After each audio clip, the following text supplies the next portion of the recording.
સમાચારો પર નજર કરીએ તો ભુજમાં મુન્દ્રા રોડ પર આવેલ સરકારી જમીન પરના 11 જેટલા દબાણ આજે તંત્ર દ્વારા દૂર કરવામાં આવ્યા છે।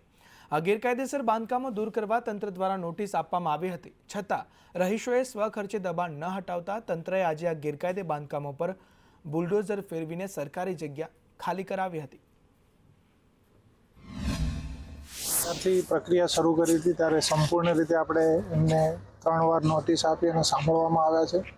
61નો હુકમ કર્યા બાદ એમને સમય આપવામાં આવ્યો છે અને એના પછી 202 કલમ હેઠળ આખરી નોટિસ આપ્યા ના 1 મહિના સુધી સમય આપવા છતાંય ન કરવાના કારણે આજે આપણે આ કાર્યવાહી કરવી પડે છે। એમને સંપૂર્ણ રીતે સ્વેચ્છાએ ખાલી કરવા માટે આપણે ઘણો બધો સમય આપ્યો છે, છતાં પણ એમના દ્વારા ન કરતા આજની પ્રક્રિયા શરૂ કરવી પડી છે। ટોટલ અહીંયા 11થી વધુ દબાણો છે અને એમને ડ્યુ પ્રોસિજર ફોલો કરી અને એમને સતત એમના આધાર માલિકે પુરાવાના રજૂ કરવાનું કહેવા છતાં રજૂ ન થયા, એના કારણે આપણે આ પ્રક્રિયા કરેલ છે। ભુજ શહેરમાં તંત્ર દ્વારા ગેરકાયદેસર દબાણો દૂર કરવા માટેની કામગીરી હાથ ધરવામાં આવી છે। શહેરના મુન્દ્રા રોડ ઉપર અત્યારે દબાણ હટાવવા માટેની ઝુંબેશ છે તે તંત્ર દ્વારા શરૂ કરવામાં આવી છે। કે લેવા પટેલ હોસ્પિટલની બિલકુલ બાજુમાં જે રહેણાંક મકાનો હતા તે અત્યારે તંત્ર દ્વારા હટાવવામાં આવી રહ્યા છે। પ્રાંત અધિકારી, મામલતદાર સહિતના અધિકારીઓ અહીંયા પહોંચ્યા છે અને આ સવારથી જ પોલીસ બંદોબસ્ત સાથે આ દબાણો છે તે દૂર કરવામાં આવી રહ્યા છે। સ્થાનિક જે રહેવાસીઓ છે તેમનું કહેવું છે કે તેઓ છેલ્લા ઘણા સમયથી અહીંયા વસવાટ કરે છે ને તમામ માલધારી પરિવાર છે, એકાએક તેમનું આ ઘર છે તૂટી જવાના કારણે તમામ લોકો હાલ રસ્તા ઉપર આવ્યા છે। તેમને થોડો સમય આપવામાં આવે તેવી પણ લોકો માંગ કરી રહ્યા છે, પરંતુ જે રીતે અત્યારે તંત્ર દ્વારા ગેરકાયદેસર દબાણ છે તે દૂર કરવામાં આવ્યો છે તેના કારણે આ લોકો છે તે ઘરથી બેઘર થયા છે અને હાલ તંત્ર છે તે આ દબાણ હટાવવા માટે મક્કમ જોવા મળી રહ્યું છે ને 11 જેટલા જે રહેણાંક મકાનો છે તેમને હાલ પોલીસ બંદોબસ્ત સાથે તોડવામાં આવી રહ્યા છે। અલ્પેશ ગોસ્વામી, સંદેશ ન્યૂઝ, ભુજ। તો વાત અમદાવાદની કરીએ તો અમદાવાદના નારોલમાં બિસ્માર રસ્તાથી પ્રજા પરેશાન થઈ ગઈ છે। 2 માસ અગાઉ ખાડામાં પડી જતા દંપતીનું મોત થયું હતું। નારોલ મટન ગલીમાં રોડ રસ્તાથી લોકોને હાલાકી પડી રહી છે। ઘટનાને 2 માસ પૂર્ણ થયા છતાં રોડ રસ્તા બિસ્માર હાલતમાં છે અને એએમસીની બેદરકારી સામે આવી રહી છે। બિસ્માર રસ્તાની સાથે સ્ટ્રીટ લાઇટનો પણ અભાવ જોવા મળી રહ્યો છે। સ્ટ્રીટ લાઇટ બંધ હોવાથી રાત્રે અકસ્માતનો ભય જોવા મળી રહ્યો છે।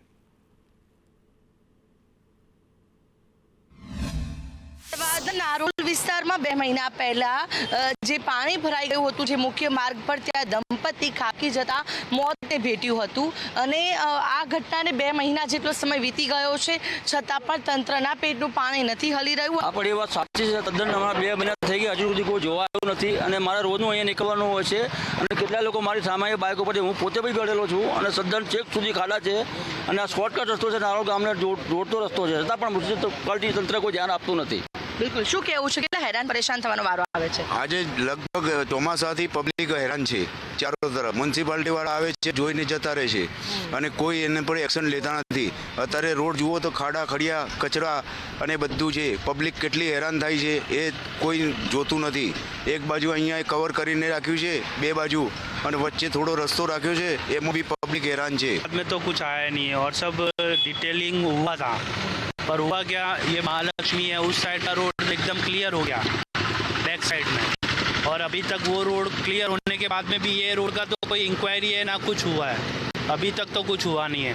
चाहता हूँ तो अब इधर से मैं आया था अभी तो उधर क्लियर कट हो गया और यहाँ से जा रहा हूँ वो उस पर कोई एक्शन ही नहीं अभी तक, 2 महीने से ऊपर। बस ये कहना चाहता हूँ कि जब બિલકુલ, એટલે કે જોઈ શકાય છે કે અત્યારે આ મુખ્ય માર્ગ છે, આ જે સ્ટ્રીટ લાઇટ છે અને આ જે સ્થળ પણ અહીંયા ઉપસ્થિત છે, આ જે જગ્યા હતી કે જે દંપતીનું મોત થયું હતું અને આ સ્ટ્રીટ લાઇટ અત્યાર સુધી એટલે કે હજુ પણ બંધ હાલતમાં છે। કેમેરા પર્સન મનીષ વાઘેલા સાથે આયુષી યાજ્ઞિક, સંદેશ ન્યૂઝ, અમદાવાદ। તો વડોદરાના અટલાદરામાં રોડની ગુણવત્તા પર સવાલો ઉઠ્યા છે। 3 દિવસ અગાઉ બનેલ રોડ ઉખડી જતા સવાલો અહીં ઊભા થઈ રહ્યા છે। અટલાદરા તળાવ પાસે 3 દિવસ અગાઉ જ આ રોડ બન્યો હતો। રોડની ગુણવત્તાને લઈ સ્થાનિકોએ અહીં સવાલ ઉઠાવ્યા છે। 1 મહિનો પણ રોડ ટકી શક્યો નહીં તેવું સ્થાનિકો કહી રહ્યા છે।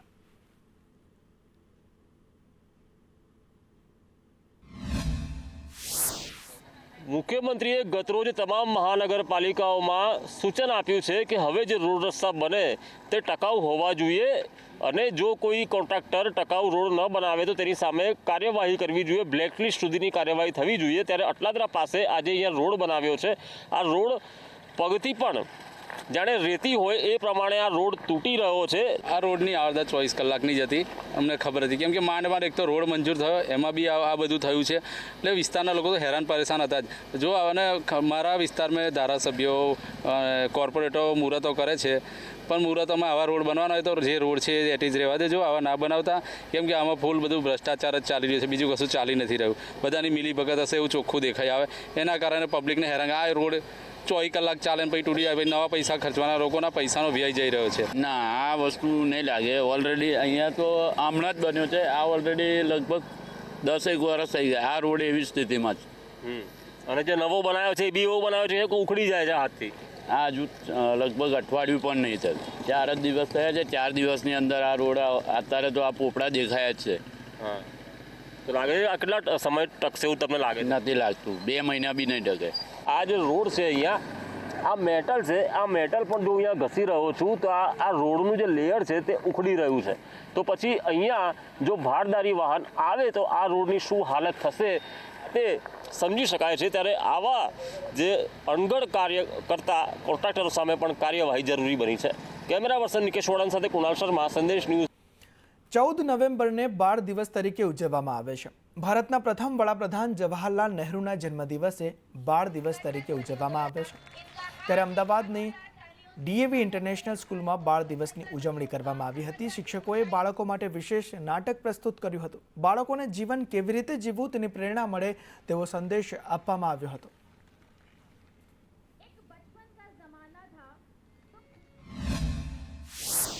डीएवी की परंपरा का निर्वाह करते हुए हम लोगों ने बच्चों का तिलक लगा के स्वागत किया.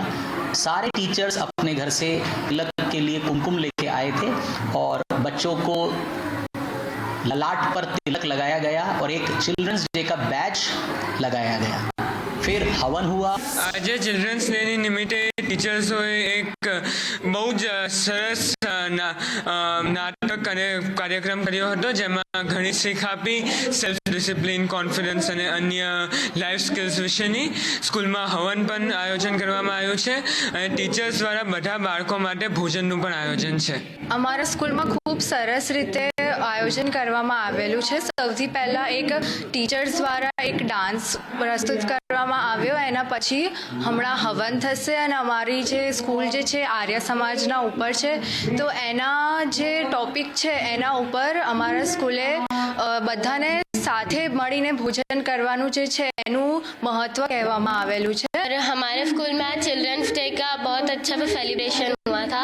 उसमें हमारे सारे टीचर्स ने बहुत अच्छे से हम लोग के लिए डांस परफॉर्म किया, एक स्किट प्रेजेंट किया और उसमें हमारे हेडमास्टर सर ने हम लोग को बहुत सारी प्रेरणा दी, जैसे कि हमें लाइफ में सक्सेस कैसे पानी है. સુરેન્દ્રનગરમાં એટ્રોસિટીની ફરિયાદ રદ કરવા રજૂઆત કરવામાં આવી છે. બ્રહ્મ સમાજે એસપીને આવેદનપત્ર આપી રજૂઆત કરી છે. પોલીસ જમાદાર સાથે માથાકૂટમાં ફરિયાદ નોંધાઈ છે. બ્રહ્મ સમાજના પિતા પુત્ર સામે એટ્રોસિટીની ફરિયાદ નોંધવામાં આવી છે, ત્યારે ખોટી ફરિયાદ કરનાર સામે કડક કાર્યવાહીની માંગ કરવામાં આવી છે.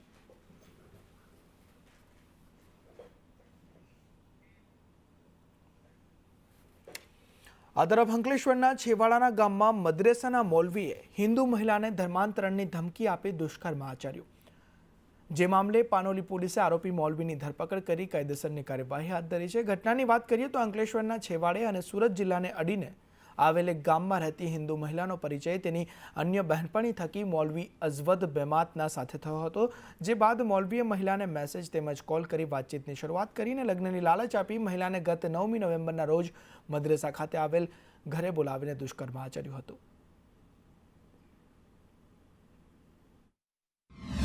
મૌલવીના સંપર્કમાં એક કેસને લઈને આવેલા હતા કે જેમાં મૌલવીના ખુદના લગ્ન જીવન જ્યારે ભંગાણ થયા હતા ત્યારે એ લોકોને કેસ થયો હતો અને કેસના કારણે ક્યાંક થઈ અને જ્યારે એમને ભોગ બનનાર મહિલાને મળવાનું થયું અને ત્યારબાદ એ બંનેની વચ્ચે કોલ થવા લાગ્યા. અમે લોકો દરેક વસ્તુને ચેક કરી રહ્યા છીએ, પરંતુ આની અંદર જે ક્લિયર કટ છે, મહિલાને એક પુસ્તક દેવામાં આવે છે કે જેમાં એ મુસ્લિમ ધર્મને અંગીકાર કરે અને કેવી રીતના મહિલાઓએ કઈ વસ્તુનું ધ્યાન રાખવું જોઈએ એ પુસ્તક દ્વારા અને વારંવાર વાતચીત દ્વારા જે છે એ મહિલાને મુસ્લિમ ધર્મ અંગીકાર કરવા માટે એમને બળજબરી પાડવામાં આવે. અંકલેશ્વરના હેપી કોમ્પ્લેક્સમાં રોયલ એકેડેમીની આડમાં ચાલતા ડુપ્લિકેટ માર્કશીટ અને પ્રમાણપત્રોના દેશવ્યાપી કૌભાંડને ઝડપી લેવામાં ભરૂચ એસઓજીને મોટી સફળતા હાથ લાગી છે. પોલીસે એકેડેમીમાંથી કોસમડી ગાર્ડન સિટીમાં રહેતા જયેશ કિશનભાઈ પ્રજાપતિની ₹45,000ના મુદ્દામાલ સાથે ધરપકડ કરી રિમાન્ડ મેળવવા તજવીજ હાથ ધરી. જ્યારે ડુપ્લિકેટ માર્કશીટ અને પ્રમાણપત્રો બનાવનાર દિલ્હીના ઈસમને વોન્ટેડ જાહેર કરવામાં આવ્યો છે. દિલ્હીના ઈસમને તે એક માર્કશીટના ₹7,500 ચૂકવતો અને તે માર્કશીટ વિદ્યાર્થીને 15,000માં વેચતો.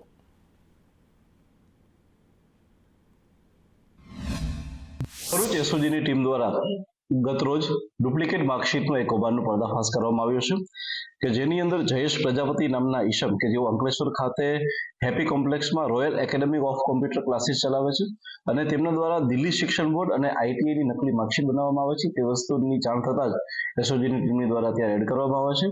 આ રેડ દરમિયાન જયેશ પ્રજાપતિની સાથે સાથે ત્યાં 21 જેટલી બોગસ આવી માર્કશીટો અને આવા જ જે છે એ પ્રમાણપત્રો અને તેની માર્કશીટો પોલીસ દ્વારા જપ્ત કરવામાં આવી છે. આ સિવાય આ બનાવવા માટે ત્યાં પ્રિન્ટર અને કોમ્પ્યુટરનો પણ ઉપયોગ કરતા હતા તેને પણ પોલીસ દ્વારા જે છે એ પકડવામાં આવ્યું છે. હાલમાં કેસ રજીસ્ટર્ડ કરી અને આટલા વર્ષોની દરમિયાન તેણે કેટલા આવા લોકોને આવી માર્કશીટ આપી છે તે બી એક ઊંડાણપૂર્વકની જાંચ કરવામાં આવશે. હાલમાં જે પ્રાઇમરી ઇન્વેસ્ટિગેશન છે તેમાં ખ્યાલમાં આવ્યું છે કે આવા દરેક વિદ્યાર્થી પાસેથી 15,000થી લઈ અને 50,000 સુધીની રકમ લઈ અને આવી બોગસ માર્કશીટ અને આવા સર્ટિફિકેટ આપવામાં આવી રહ્યા હતા. પશ્ચિમ કચ્છ એલસીબીએ સોશિયલ મીડિયા પર 1 લાખના 5 લાખની લાલચ આપી છેતરપિંડી કરતી ગેંગનો મુખ્ય સૂત્રધારને ઝડપી પાડ્યો. ફેસબુક અને ઇન્સ્ટાગ્રામ પર ફેક આઈડી બનાવી સસ્તા ભાવે સોનાના બિસ્કિટ અને ભારતીય ચલણી નોટોને 1 લાખના 5 લાખ આપવાની લાલચ આપતા હતા.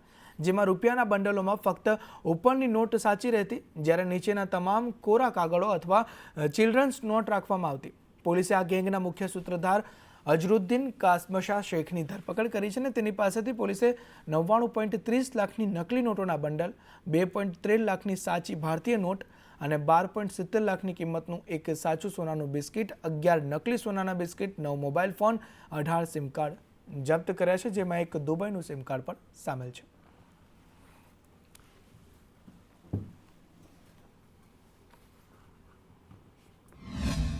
તો અઝરુદ્દીન શેખ એ ઈસમ મળી આવેલો, એણે ભાગવાની કોશિશ કરી એટલે એને સાથે રાખીને પછી એના ઘરની સર્ચ કરી, ઝડપી કરી. તો એમાં એમના ઘરની જે સેટી છે પલંગ, એમાંથી જુદા જુદા નોટોના બંડલો મળ્યા. એમાં 500ની નોટોના બંડલ, 100ની નોટોના બંડલ, 200ની નોટોના બંડલ, એ બંડલો મળ્યા. એમાં ઉપર એક નોટ સાચી હોય અને બાકીની નીચે બધી નકલી નોટ હોય, ચિલ્ડ્રન્સ બેંક ને એવી બધી નોટો હોય. એટલે એવા બંડલો મળ્યા.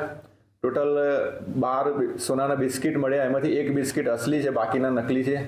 કુલ 18 સિમ કાર્ડ મળેલા છે, એમાંથી એક દુબઈનું સિમ કાર્ડ છે અને જુદા જુદા બીજી મોબાઈલ ફોન ને એ રીતના બધી સામગ્રી કુલ 1,99,300,000 એટલે 30,000 એટલે 1 કરોડની કિંમતનો મુદ્દામાલ એલસીબી દ્વારા કબજે કરવામાં આવે છે. 5G ટાવરના બેઝબેન્ડ યુનિટની ચોરીનો પર્દાફાશ થયો છે. અમદાવાદ ગ્રામ્ય પોલીસે 2ની ધરપકડ કરી છે. જમ્મુ કાશ્મીરના રિક્ષા ચાલક અને તેના સાથીની ધરપકડ કરવામાં આવી છે. આરોપી જીઓ મોબાઈલ ટાવરમાં લેબર વર્કનું પણ કામ કરે છે. 3.5થી 4 લાખમાં બીબીયુ ચોરી કરતા અને 15,000માં તેઓ વેચતા હતા અને તેનું બીબીયુની ચોરી કરીને તેને સાઉથ એશિયન દેશોમાં વેચવામાં આવતું. ઉત્તમ શર્માએ અત્યાર સુધી 20 બીબીયુની ચોરી કરી. ઉત્તમ શર્મા સામે જમ્મુમાં 8 ગુના નોંધાયેલા છે અને ગાંધીનગરના ડભોડામાં અને અમદાવાદમાં પણ ગુના નોંધાયેલા છે.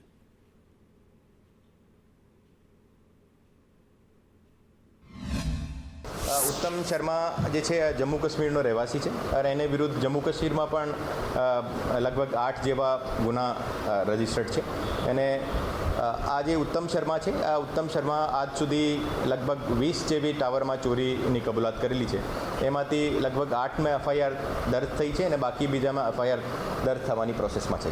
આજે જીઓની ટીમ અમારી પાસે આવી હતી और આ જીઓની ટીમ અમારી સાથે ડિસ્કસ કર્યો હતો કે અત્યાર સુધી લગભગ આખા દેશમાં 1500 જેવી ટાવરમાંથી ચોરી થયેલી છે અને એમાં ઘણી બધી મહારાષ્ટ્રમાં, દિલ્હીમાં, ગુજરાતના ઘણા બધા એરિયાઝમાં. તો આ 1500 જેવી યુનિટમાં અમદાવાદ ગ્રામ્ય અને અમદાવાદ સિટીના વિસ્તારમાં લગભગ 10 ટાવરમાં ચોરી થઈ હતી.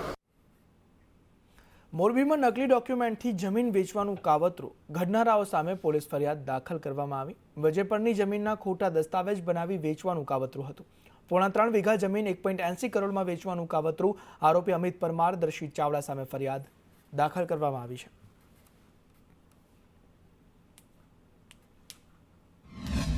બનાવી દીધું દર્શિત મેવાળાએ, ભરવાડ છે, ને કોન્ટેક્ટ કરાવ્યો મને મનસુખભાઈ પ્લેમ્બરે, એ આવલ આપણે ઈશ્વરભાઈનો દલાલનો, એના બધા કાગળિયા બનાવી દીધા દર્શિતે બધા, પાન કાર્ડ, પછી 7/12ની નકલ, પછી ચૂંટણી કાર્ડ, કે જમીન, કે આ જમીનનો સોદો કરાવી દો ને તમે તો કે 2.5 લાખ રૂપિયા તમને આપી શકીએ. જમીન તમારી નથી, તમને સોદો કરાવવાનો કેવું શું કામ કીધું?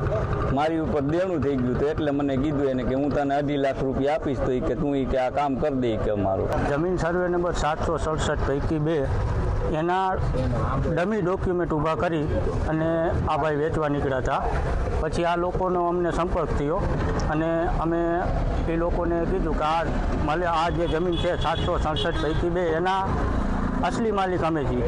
એટલે અમે એને બધા કાગળિયા રજૂ કર્યા કે આ આધાર કાર્ડ મારા પપ્પાનું, આ અમારા 7/8 અને આના હકદાર અમે છીએ. તમારી પાસે જે ભાઈ આવ્યા છે એ જમીન છે ગમે એવું છે કે આ કાકા છે એ મારી પાસે દલાલ બનીને આવ્યા છે. 767 પૈકી 2 સર્વે નંબર છે, એના ઓરિજિનલ ખેડૂત બીજા છે.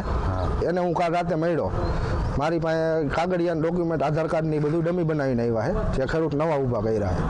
એટલે ઓરિજિનલ ખેડૂતને મળ્યા પછી મને હકીકત ખબર પડી. આજે એ બેન મેં ભેગા કર્યા એટલે હકીકત સામે આવી કે આ ખેડૂત ઓરિજિનલ આ છે, જે બનાવીને આવ્યા એ ખોટા છે, ઓરિજિનલ ખેડૂત આ રહ્યા. આ તરફ ધ્રોલ શહેરના મોરબી નાકા વિસ્તારમાંથી 2 દિવસ પહેલા બનેલી ચોરીની ઘટનાનો ભેદ ઉકેલાયો છે. પોલીસે શાહનવાઝ ઉર્ફે સાનુડો ઇબ્રાહિમ શાહમદાર અને સામિલ ઉર્ફે સુલતાન અમીનભાઈ ખલીફાને ઝડપી પાડ્યો. પ્રાથમિક પૂછપરછમાં બંને આરોપીઓએ ચોરીનો ગુનો કબૂલ્યો. પોલીસે બંને શખ્સો પાસેથી સોના ચાંદીના દાગીના સહિત 1,75,000નો મુદ્દામાલ જપ્ત કર્યો છે. જામનગર જિલ્લાના ધ્રોલ પોલીસ સ્ટેશનમાં 2 દિવસ પહેલા ગરફોડ ચોરી થયેલી. ગરફોડ ચોરીની અંદર સોનાની બંગડી, વીંટી અને ચાંદીની આઇટમોની ચોરી થયેલ, જે કુલ મુદ્દામાલ 1,75,000 જેટલો હતો. જેથી પોલીસ દ્વારા તેમને પકડી અને હકીકત જોતા તેમની પાસેથી આ ચોરીનો મુદ્દામાલ મળી આવેલ હોય. તેમની પાસે સોનાની બંગડી, 2 વીંટી, ચાંદીની માળા અને ચાંદીનો ડબ્બો, એમ કુલ 1,75,000નો મુદ્દામાલ રિકવર કરવામાં આવેલ છે. રાજકોટથી પોરબંદરની 2 ટ્રેનને લીલી ઝંડી આપવામાં આવી છે. મુસાફરોને 45 રૂપિયામાં જવા માટે ટ્રેન સુવિધા ઉપલબ્ધ કરવામાં આવી છે. બિહારમાં એનડીએનું ગઠબંધન આગળ છે તેવું માંડવિયા દ્વારા કહેવામાં આવ્યું હતું. બિહારમાં એનડીએ મજબૂત સરકાર બનાવશે તેવું અગાઉ જ મનસુખ માંડવિયાએ કહી દીધું હતું ને એનડીએ મજબૂત સરકાર બનાવી પણ દીધી છે. બિહારની ચૂંટણીની અંદર પ્રાથમિક રૂઝાનો અનુસાર એનડીએ વિજય તરફ આગળ વધી રહી છે અને પૂરો વિશ્વાસ અને શ્રદ્ધા છે બિહારની અંદર 2/3 બહુમતી સાથે એનડીએની સરકાર બનશે. પશ્ચિમ રેલવે દ્વારા મુસાફરોની સુવિધા માટે પોરબંદર અને રાજકોટ વચ્ચે 2 નવી લોકલ ટ્રેનો ચલાવવાનો નિર્ણય લેવામાં આવ્યો છે. કેન્દ્રીય મંત્રી મનસુખ માંડવિયાના પ્રયાસો બાદ શરૂ થયેલી આ ટ્રેનને આજે માંડવિયાએ જ લીલી ઝંડી આપી.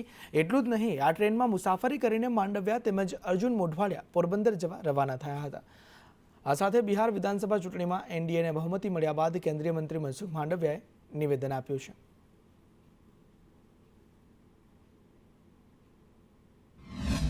પોરબંદર અને રાજકોટ વચ્ચેની કનેક્ટિવિટી એ ખૂબ મહત્ત્વની છે.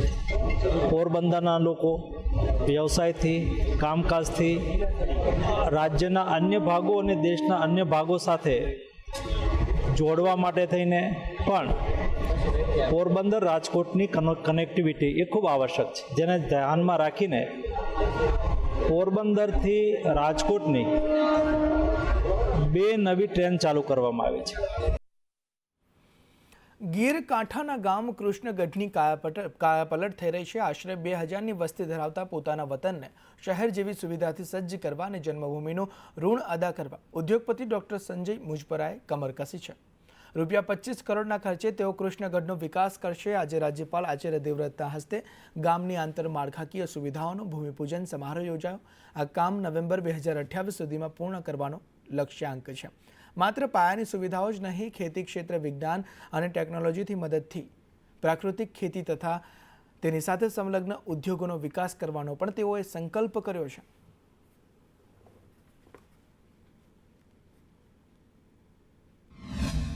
डॉक्टर संजय मजपरा जी ने अपने पूर्वजों भगवान राम के उस मिशन को ध्यान में रखते हुए अपनी जन्म भूमि गांव कृष्णगढ़ के लिए छोटी राशि नहीं 25 करोड़ रुपया, इतना धन तो सरकारें भी किसी पर्टिकुलर गांव में नहीं लगा पाती. માતૃભૂમિનું ઋણ ચૂકવવા માટે 25 કરોડના ખર્ચે કૃષ્ણગઢ ગામની તમામ આંતરમાળખાકીય સુવિધાઓ જેવી શહેરમાં હોય એવી એઝ ઇટ ઇઝ સુવિધાઓ અમારા ગામમાં તૈયાર કરવા જઈ રહ્યા છે. પ્રકલ્પ જ એટલા માટે કરીએ છીએ કે જે વતન પ્રેમી વ્યક્તિઓ છે એ પોતાની જન્મભૂમિને શણગારે અને આવનારા સમયમાં કૃષ્ણગઢ જેવા વિકસિત ગામ પોતાના ગામને બનાવે એવો હું સંદેશો આપવા માંગુ છું. જે સંજયભાઈ કામ કરવા જઈ રહ્યા છે તે અદ્ભુત છે. આ જ ગામની અંદર દરેક ગામડાઓની અંદર સુવિધાનો અભાવ જોવા મળે છે. સુવિધા ન મળવાને કારણે અથવા ધંધા ન મળવાને કારણે યુવાનો આજે શહેર તરફ જઈ રહ્યા છે અને ત્યારે એવા સમયની અંદર એના મનની અંદર એક એવો વિચાર આવ્યો કે ગામના યુવાનો પાછા આવે અને અહીંયા રોજગાર મળી રહે, સારું વાતાવરણ મળી રહે, સારી સુવિધાઓ મળી રહે તે માટે એમને એક નાની ઉંમરની અંદર એક એવો એને વિચાર આવ્યો કે ગામની અંદર તમામ સુવિધાઓ પૂર્ણ કરીશ, મારા સ્વખર્ચે પૂર્ણ કરીશ. એમાં કોઈ દાતાનો પણ સહકાર નહીં અને કોઈ સરકારી તંત્રનો પણ સહકાર લીધા વગર પોતાના સ્વખર્ચે આખા ગામનું ડેવલપ કરવા જઈ રહ્યા છે. સંજયભાઈ વલ્લભભાઈ મુંજપરા, તેમનું એક સ્વપ્ન છે કે જે અમારી માતૃભૂમિ છે તેમાં જે યુવાનો છે તે એનામાંથી કંઈક પ્રેરણા લે અને જે શહેરને જે સુવિધા મળે છે, શહેરમાં જે ધંધાઓ ચાલે છે એ અહીંયા ગામડામાં રહીને જે યુવાનો છે એ ધંધા કરતા શીખે, અહીંયા રહે, ગામડાને વિકાસ કરે, પ્લસ જે ત્યાંના રોડ રસ્તાઓ છે, શૈક્ષણિક સુવિધાઓ છે, વાતાવરણ છે, કેમેરા સીસીટીવી કેમેરાથી સજ્જ સુરક્ષાના સવાલો છે, તો એ દરેક વસ્તુ ગામને આપવાના છે આવતા 3 વર્ષમાં. પાલ સાહેબના હસ્તે ખાતમુહૂર્ત હોય અને આખું ગામ સમસ, ગામ પણ ધોવાડા બંધ અને ગામ આખાનો સહકાર પૂરેપૂરો છે અને ગામના આજે વિકાસને કાર્ય પંથે જઈ રહ્યું છે. આજે અમારા ગામમાં પાણીની સુવિધા, સ્ટ્રીટ લાઇટ, ગામમાં સીસીટીવી કેમેરા, માતાજીના મંદિર અને સ્મશાન, સ્કૂલ, જે કાંઈ ગામમાં સુવિધા છે સિટી જેવી એ સુવિધા ઉપલબ્ધ થઈ રહી છે.